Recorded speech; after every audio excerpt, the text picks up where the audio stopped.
It's just really amazing to be able to go on missions. It's one of the things that really makes and sets Valor apart from any other school.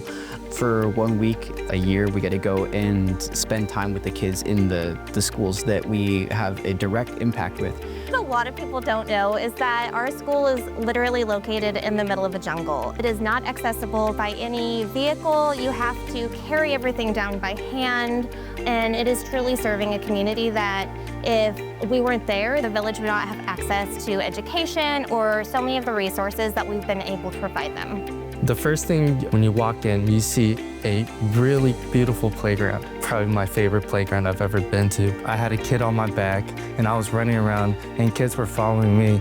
There was a slide, there was a seesaw. So it was so fun. And that was because of our fruitful labors. The playground was a direct result of all the money we sent over from Run for One. All that money that we fundraise, it's really cool to see how we impact them, not just with money, but also when we go there and we get to meet the kids firsthand, get towed around by 40 kids all grabbing your arms and wanting you to go play soccer, football, volleyball, want you to sing with them, teach them worship songs, just interact with them is all just impactful for, I think, both sides. There was this one guy who had a bike.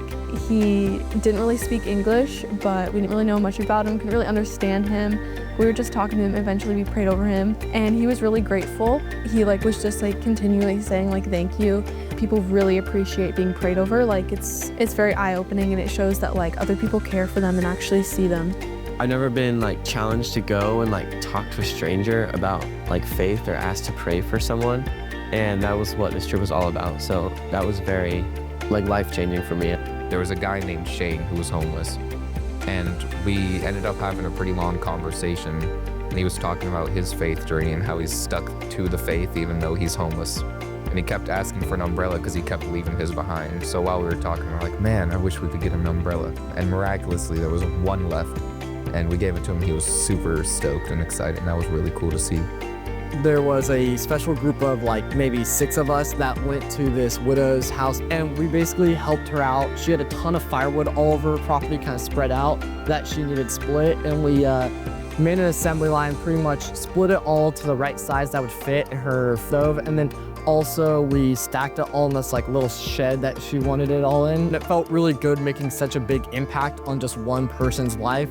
By doing that, we were basically able to heat her home for a while. We came back from a church service to pray over the land to get the grant to put the library in the area we had cleared.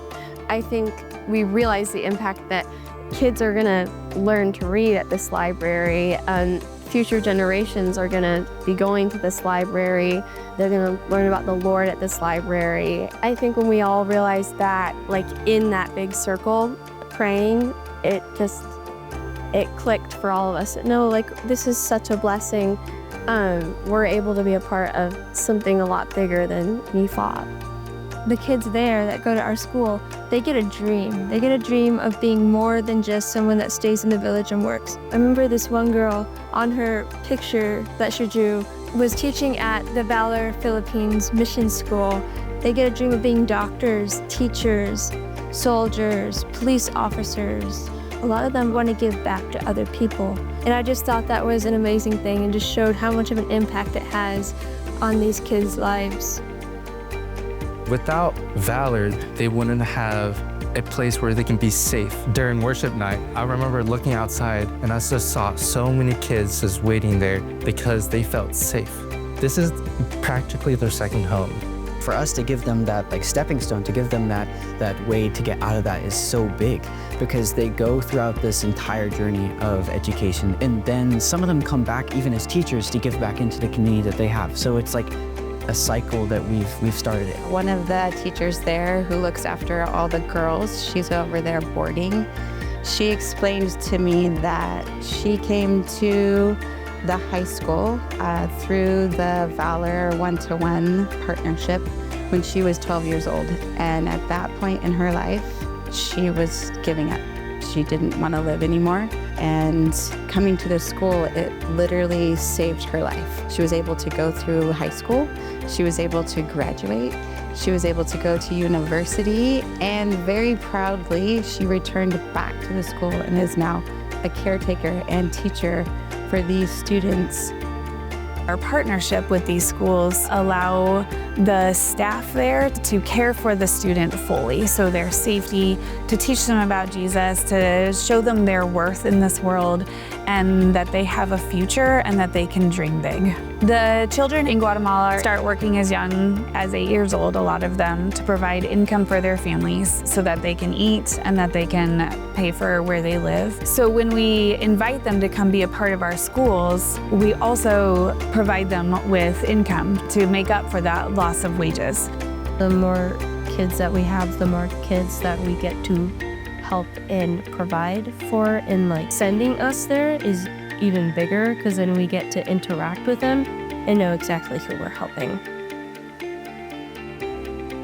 This is so much deeper than education. It's literally being God's hands and feet and saving a life.